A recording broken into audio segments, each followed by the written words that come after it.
concentrati sull'obiettivo, ma con un orecchio fisso alla radiolina. Signore e signori, buongiorno e benvenuti allo stadio Massimo Bruschini di Anzio. Questa è Anzio Astrea. Un saluto da Simone Bellardinelli per una partita dove i neroniani vogliono continuare a sognare in grande.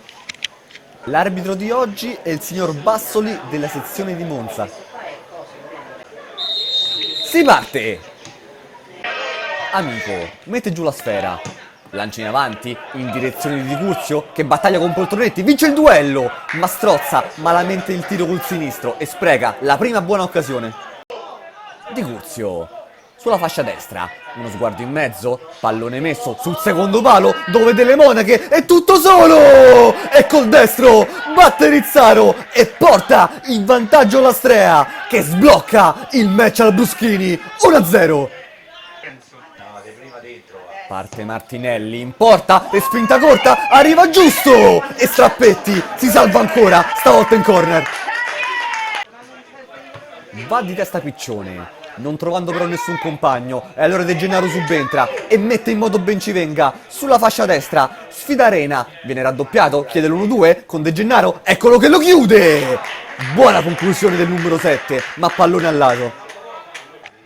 Giro palla dell'Anzio, De Gennaro con la punta, serve giusto, 1-2 con Bencivenga, ancora giusto, protegge la sfera, giusto, grande pallone per Bencivenga, pallone in mezzo e sul secondo palo la spinge in porta D'Amato che pareggia subito i conti, ma che azione, questo è calcio spettacolo, 1-1 al Bruschini.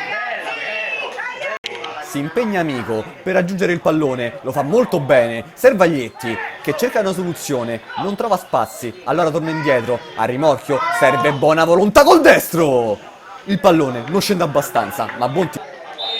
Si riparte!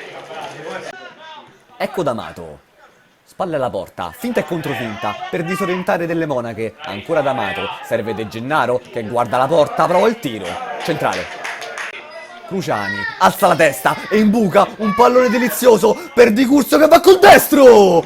Grande tentativo in diagonale del numero 9, ma non trova abbastanza fortuna.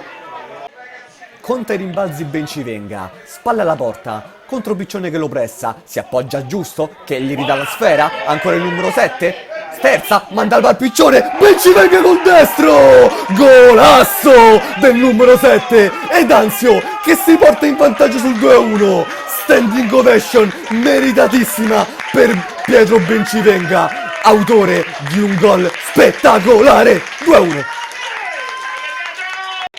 Marino apre a destra dalle parti di D'Amato, D'Amato sterza, viene atterrato da De Simoni ed è calcio di rigore per l'Anzio, nessun dubbio.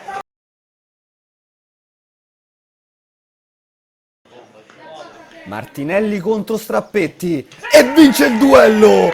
Martinelli che porta sul 3-1 l'Anzio, partita in ghiaccio, ennesimo gol del numero 6. E finisce qui, l'Anzio supera per 3-1 l'Astrea e adesso ci aspetta un finale incandescente perché la Lupa Frascati ha sconfitto l'Unico Mezia e saranno le ultime giornate di fuoco.